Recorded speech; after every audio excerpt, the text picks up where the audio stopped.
두 번째로 강의하고자 하는 것은 상가 투자 시대의 종말에 대해서 이야기를 꼭 하고 싶어서 오늘 이 시간에 이런 제목을 가지고 이야기하고자 합니다. 주변에 상가 투자를 잘못해서 어려움을 겪는 사람이 너무나 많습니다. 통계상으로 보면은 이미 수십만 명에 달하는 사람들이 어려움을 당하고 있고, 특히 어려움을 당하는 사람들의 많은 사람들이 실버 세대에 해당하는 은퇴자들이 당하고 있다는 점에서 상당히 심각한 사회적인 문제라고 얘기할 수가 있습니다. 이런 상가 투자의 종말이 찾아온 것은 어떤 거에 원인이 있느냐고 생각을 해보면, 첫 번째는 상가 공급의 과잉 시대에 도래했다, 이렇게 얘기할 수 있어요. 그 원인은 너무 과포화 공급이 되고 있다, 이렇게 얘기할 수 있고요. 공급 탄력성이 너무 용이해서 우리나라와 같이 이런 그 공급 탄력성이 용이한 나라가 참 드문 경우에 속한다, 이렇게 얘기할 수가 있어요. 그 다음에 또 한 가지는 정보가 우리나라는 너무나 빨라서 금박금박 그 정보에 따라서 대처하게 된다, 이렇게 얘기할 수 있습니다. 그 가장 대표적인 것이 한참 유행을 했던 여러 가지 상가 형태 중에서 오피스텔 같은 경우도 상당히 그 공급이 많아져 가지고, 대부분 요새 오피스텔 공급한 데를 보면 공가가 거의 공시를 유지하는 상태가 대부분인 것이 아주 심각한 상태를 보이고 있습니다. 그런 형태의 그 원인은 여러분들도 뭐 주위에서 보시면 많은 거를 볼 수가 있을 겁니다. 두 번째는 시행사나 건설사의 분양 공급 가격이 너무 고가다, 이렇게 얘기할 수가 있어요. 이런 그 시행사나 그 건설회사의 공급 가격이 너무 고가인 이유는 가장 커다란 원인은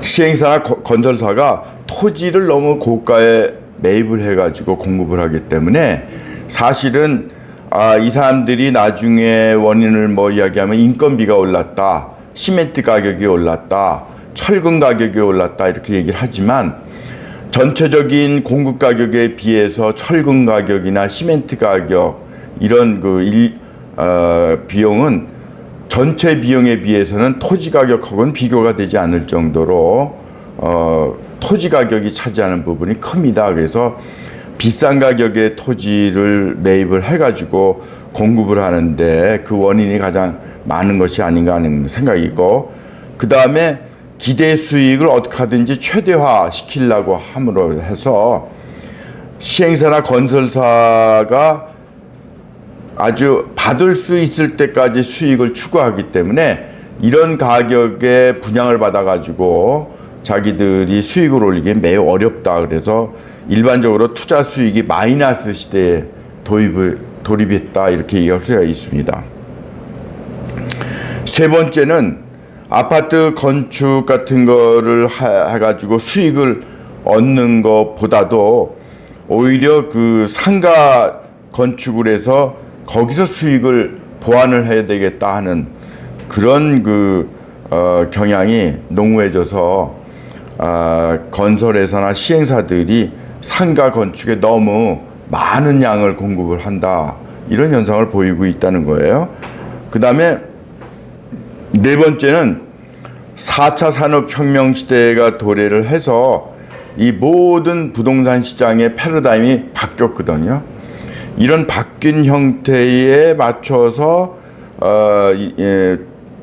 변화가 없다는 거죠. 그러니까 과거의 대면 거래 시대에서 비대면 거래 시장으로 바뀌었는데, 이런 그 비대면 거래 시장을 충분히 고려하지 않고 공간을 거의 같은 공간 또는 그것보다 더 많은 공간에 그 상가들을 공급을 하다가 보니까 이 시장에서는 공간 수요가 축소됐는데 공급은 오히려 많아진 현상이, 언밸런스 현상이 나타남으로 해서 전체적으로 볼 때 상당히 많은 양의 상가들이 빈 빈 상가로 남아 있다는 거죠. 그래서 분양을 하는 것도 어렵고 이미 분양해서 1년, 2년 지났어도 여러분들이 현장에 많은 현장을 가보시면 엄청난 상가들이 공실로 남아 있는 것을 볼 수 있을 겁니다.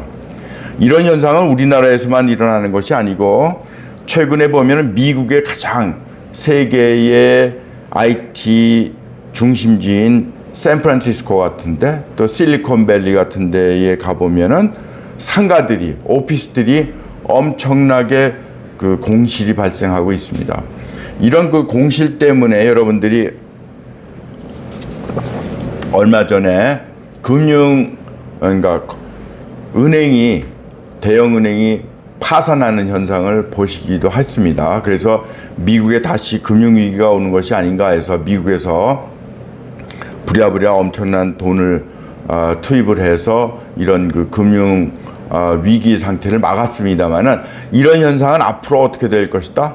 점점 심화될 것입니다. 그래서 금년도 하반기, 내년도 상반기까지는 적어도 미국의 이런 그 은행이 붕괴되는 현상은 여러분들이 많이 목격을 하시게 되고 이것이 미국에만 그치는 것이 아니라 세계적인 현상으로 나타나기 쉽다.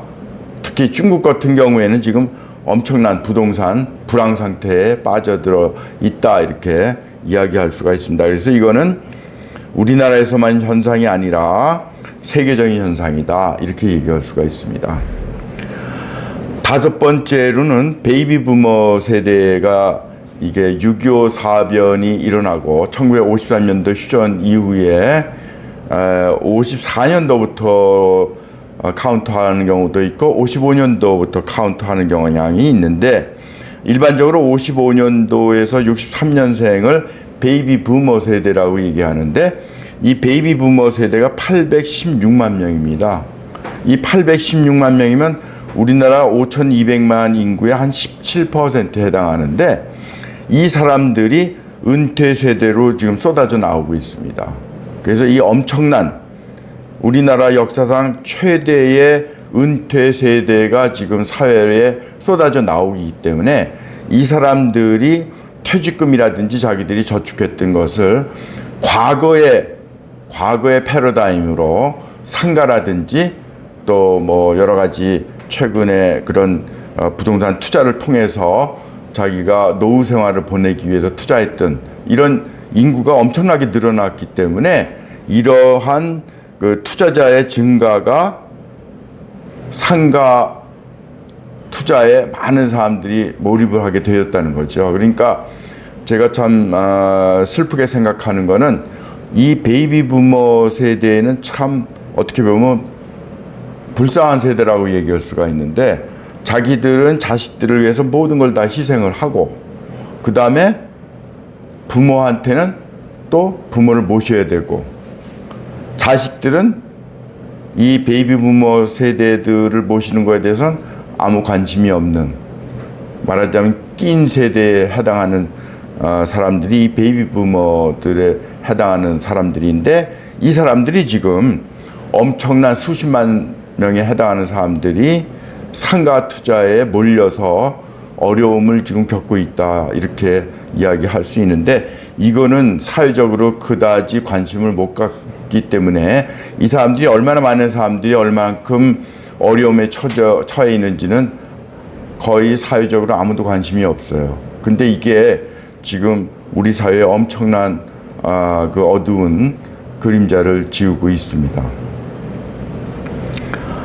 여섯 번째는 이런 그 고가의 분양 가격의 상가를 임대받아서 임차료를 낼 수 있는 업종이 사라졌다는 거예요. 또는 사라지고 있다는 거예요. 그리고 여러분들도 목격하고 있지만 지금 엄청난 고금리 시대에 돌입을 해 있지 않습니까? 그렇기 때문에 이런 현상이 겹치면서 상가가 임대를 들어오는 사람이 없는 거죠. 그죠? 그러다 보니까 비는 거예요. 그리고 이런 상가를 어떻게 했는지 예를 들어서 내가 500만 원을 받아야 되겠다고 생각한 상가를 100만 원이나 200만 원에 놓게 되면 상가 가격이 떨어진다는 거죠. 자기가 투자한 가격의 반 또는 반 이하로 떨어지기 때문에 상가를 가지고 있는 사람은 가능한 한 임대료를 낮추지 않고 버틸 때까지 버티겠다 하는 생각을 가지고 빈 상가 자체로 그냥 내버려 둔다는 거죠. 그래서 여러분들 생각을 해보세요. 상가를 내가 투자를 해서 한 달에 500만 원 수입을 보겠다고 생각을 했는데 상가가 비게 되면 거기에 대한 관리비를 내야 될 거 아니에요, 그죠? 그 다음에 보통 상가를 자기 자금 전부 100% 주고 투자하는 사람은 드물죠. 한 반 정도를 자기 자금으로 쓰고 반은 융자를 받아서 했을 때 적어도 한 달에 300만 원, 400만 원씩 은행이자가 나간다고 생각하면 내가 500만 원 수입을 받겠다고 생각을 했는데 은행이자로 한 300만 원 나가고 그 다음에 관리비로 한 50만 원 나가고 그러면 생각을 해보세요. 800만 원, 850만 원이 자기가 적자가 나는 거죠. 그러면은 생활의 압박을 얼만큼 받을 것인지는 여러분들이 충분히 생각해 볼 수 있을 거예요. 그 다음에 PF 문제가 이제 앞으로 후반기에 상당히 벌어지고 있는데 여러분들이 아마 지난주에 제가 강의할 때도 이 PF 문제와 함께 새마을금고라든지 저축은행의 문제가 사회적인 문제가 되기 시작을 할 것이라고 이야기를 했는데 이미 지난주서부터 뉴스에 나오기 시작하는 것이 새마을금고가 점점 연체율이 3배, 4배가 지금 증가하고 있다. 그래서 정부에서도 이거를 심각하게 보고 새마을금고를 합병시키는 그런 조치를 하기 시작했다는 뉴스를 보셨을 겁니다. 근데 제가 볼 때는 이런 현상은 지금 시작에 불과한 것이고 앞으로 8월, 9월, 10월 이렇게 가면서 점점 심각한 부도 사태가 나는 새마을금고나 저축은행이나 또 캐피탈이나 이런 데가 많이 발생할 것이다 이렇게 얘기를 할 수 있어요. 그 다음에 그 미분양 아파트가 점점 증가하고 있죠. 그래서 지난번에 7만 5천, 2월 달에 7만 5천까지 미분양 아파트가 생겼다가 요새 와서 조금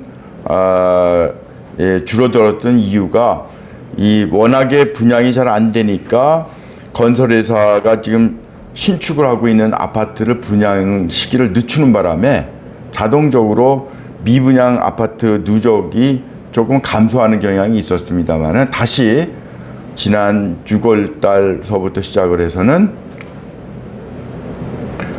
미분양 아파트가 10,000가구 이상씩 늘어나고 있습니다. 현재 제가 볼 때는 아마 이게 금년도를 넘기지 않고 10만 호가 초과할 거라고 예상이 됩니다.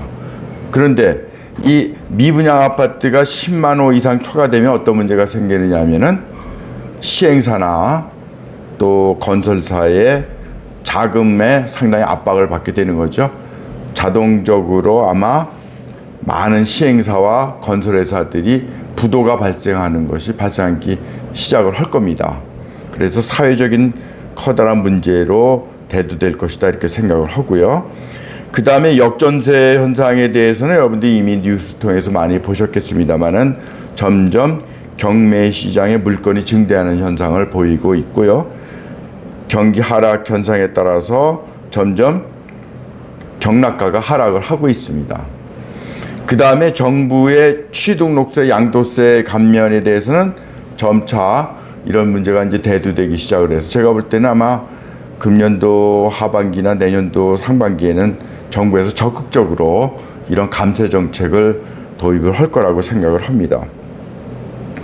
따라서 이런 그 정부에서 적극적인 취등록세나 양도세 감면 조치와 함께 미분양 아파트를 구입하는 거, 그러니까 이런 미분양 아파트를 구입하는 것에 대해서 여러분들이 지난 97년도에 IMF 시절에